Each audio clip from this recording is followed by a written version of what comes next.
E a Eletrobras está em processo de privatização. Na sexta-feira, a estatal lançou uma oferta de um pacote de ações que pode movimentar 30 bilhões de reais no mercado financeiro, como vimos na reportagem.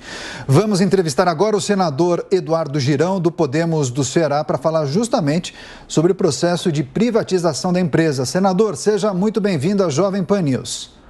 Olha, muitíssimo grato, Daniel, Adriana, todos vocês que fazem parte dessa empresa de comunicação independente que tem trazido notícia com muita seriedade para todos os brasileiros. Perfeito. Para começar essa entrevista, esse bate-papo, senador, eu me lembro que o senhor votou favoravelmente a MP que tratava justamente da privatização da Eletrobras. Queria que o senhor comentasse como o senhor viu a aprovação por parte do TCU da modelagem desse programa, esse processo de privatização. Alguns especialistas entendem que o preço da conta de luz pode ficar mais em conta para o brasileiro. Agora, especialmente entidades ligadas ao setor entendem que pode ficar até mais cara. Como o senhor vê esse processo, essa discussão, inclusive, que tomou conta das audiências públicas no Congresso?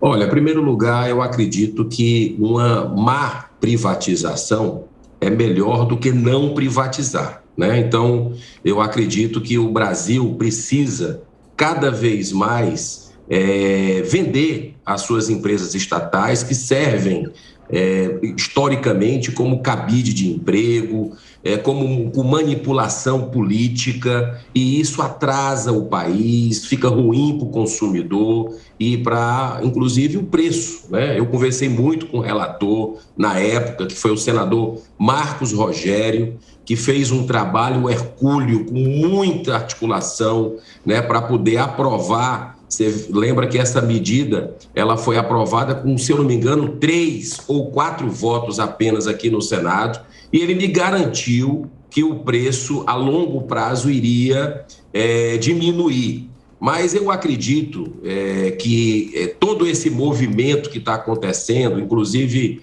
está travado aqui no Senado a venda dos Correios, que já foi aprovada na Câmara dos Deputados, e eu não entendo por que não sai aqui da presidência do Senado a deliberação para entrar na pauta, porque é um desejo da população. Você vê pelas pesquisas de opinião, pelos serviços prestados aos Correios hoje, que a população acha que deve desburocratizar, deve vender. Então, isso é fundamental, eu vejo, para o país. Sim. Agora, infelizmente, nós temos um jogo político que joga contra a nação, né? Que atrasa por outros interesses, mas eu espero que a pressão vindo de fora faça com que nós, senadores aqui, possamos deliberar sobre a privatização dos Correios também. Senador Eduardo Girão, a pergunta agora é da comentarista Cris Grêmio.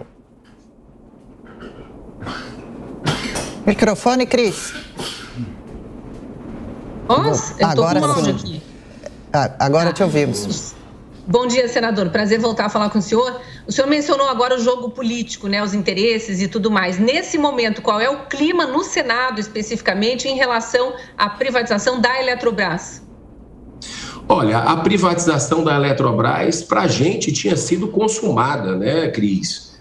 Desde junho do ano passado. Olha, um ano nesse imbróglio aí junto ao TCU, né? TCU, vai o relator, pega, começa a criar problema, é um TCU político, né? A gente sabe disso, inclusive eu apoio aqui uma PEC do senador Regufe para que haja mandato para esses, tanto para os tribunais, para o TCU, como o STF, como o STJ, mandato de 5 anos, né, segundo a proposta de emenda à Constituição, e que essas indicações não sejam mais políticas, haja concurso público para essas funções. Então você vê o que é que o TCU está fazendo com o Deltan Dallagnol, por exemplo, uma pessoa junto com outros servidores que fizeram um grande trabalho para a nação, né, recuperaram 22 bilhões de reais do nosso dinheiro que tinha sido desviado. Só um gerente do terceiro escalão da Petrobras,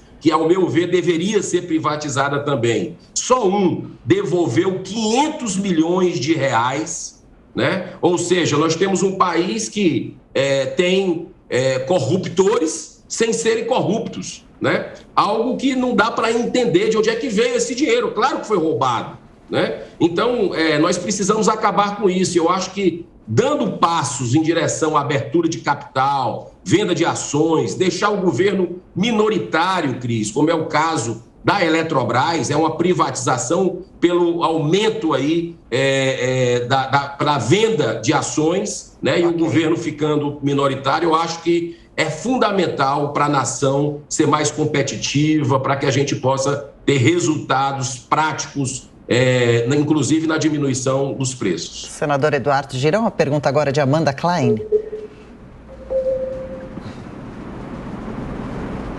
Amanda? Sou eu, desculpa, tinha travado a minha tela um minutinho, não sabia se você tinha me chamado ou não. Adriana, perdão.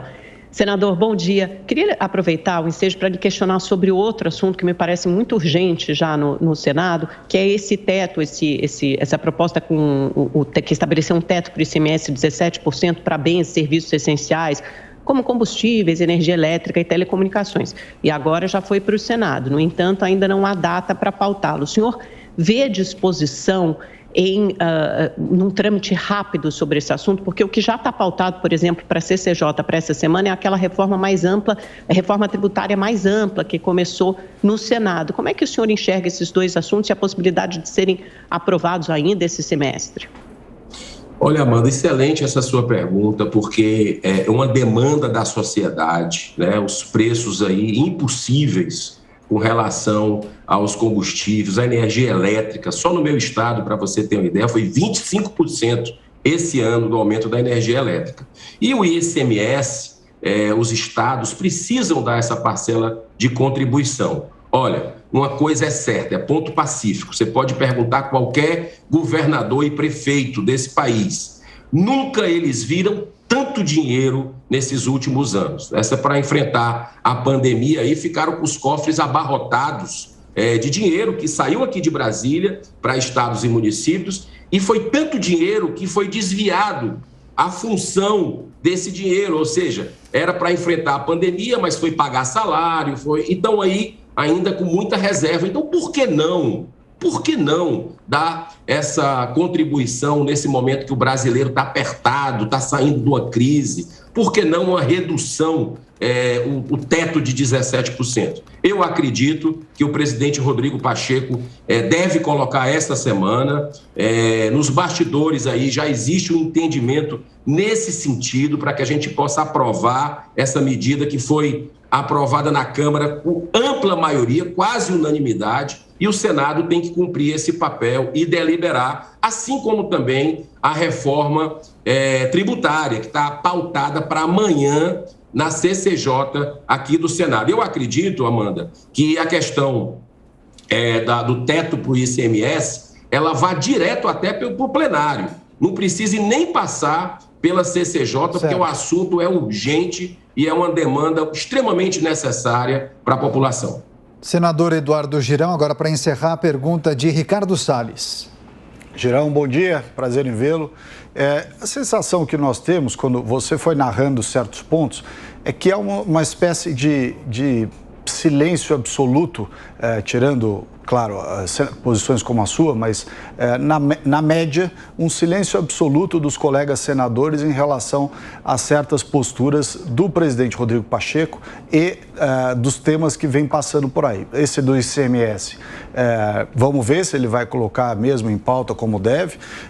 Os Correios, que aliás, não por coincidência, era onde o partido dele, o PSD, tinha lá uma grande gestão no passado, não vai à frente. A própria privatização da Eletrobras, foi colocado um jabuti lá que permite ou obriga, na verdade, não é nem permite, que as empresas termoelétricas tenham uma certa reserva de mercado para recursos, enfim. As coisas não estão sendo comentadas, essas coisas não estão sendo debatidas em público. O que está acontecendo aí nos bastidores do Senado, que de uma certa forma as pessoas veem isso, mas ninguém vem à tona contestar essas posturas que são tomadas aí de maneira generalizada? Olha, Ricardo, esse incômodo que você está tendo, e grande parte da população percebe, é que o Senado ele está surdo, ele está mudo, ele está cego para as demandas legítimas e urgentes da sociedade, né? Então, eu tenho colocado isso sempre que posso, na tribuna do Senado, colocado em entrevistas, que isso está pegando muito mal. A imagem do Senado, que já não era boa na época do presidente Davi Alcolumbre, aliás, vem há muitos anos, infelizmente, caiu no descrédito da população quando, por exemplo, se vê arbitrariedades uma atrás da outra pelo Supremo Tribunal Federal, né, desrespeitando o Senado, né, invadindo a competência com falas políticas, e o Senado não se move, assiste tudo de camarote, é um silêncio ensurdecedor, como a Cristina Graham costuma colocar, né? E isso é algo que é muito ruim para a democracia, porque os primeiros que deveriam respeitar a Constituição, né, e respeitar o nosso país, deveriam ser os guardiões, que são os ministros do Supremo. E alguns deles, repito, alguns deles têm realmente barbarizado no país uma série de medidas ilegais, como inquéritos ditos antidemocráticos, de fake news, que não tem nenhum respaldo na nossa Constituição. E o Senado deixa isso acontecer. É permissivo, acredito que por causa do foro privilegiado. Todo processo que um senador tenha aqui, ou de correligionários, ou problemas pessoais, cai no Supremo Tribunal Federal. E aí fica aquele jogo de proteção. Um poder acaba protegendo o outro porque depende do outro com relação a demandas jurídicas dos personagens envolvidos. E a população acaba perdendo com tudo isso, que não vê altivez, não vê realmente uma ação forte do Senado para que nós tenhamos harmonia entre os poderes da República e uma verdadeira independência aqui do Senado e lá no Supremo Tribunal Federal, que é importantíssimo para a democracia. Mas está havendo esse problema, mas eu tenho muita fé, muita esperança que, com a população se manifestando respeitosamente, pacificamente, os senadores vão ouvir e vão agir em algum momento. É isso. Conversamos com o senador Eduardo Girão, do Podemos do Ceará, a quem agradecemos mais uma vez pela gentileza em atender a Jovem Pan News. Boa semana para o senhor, senador. Gratidão, muita paz e bem para vocês e suas famílias. Valeu, igualmente.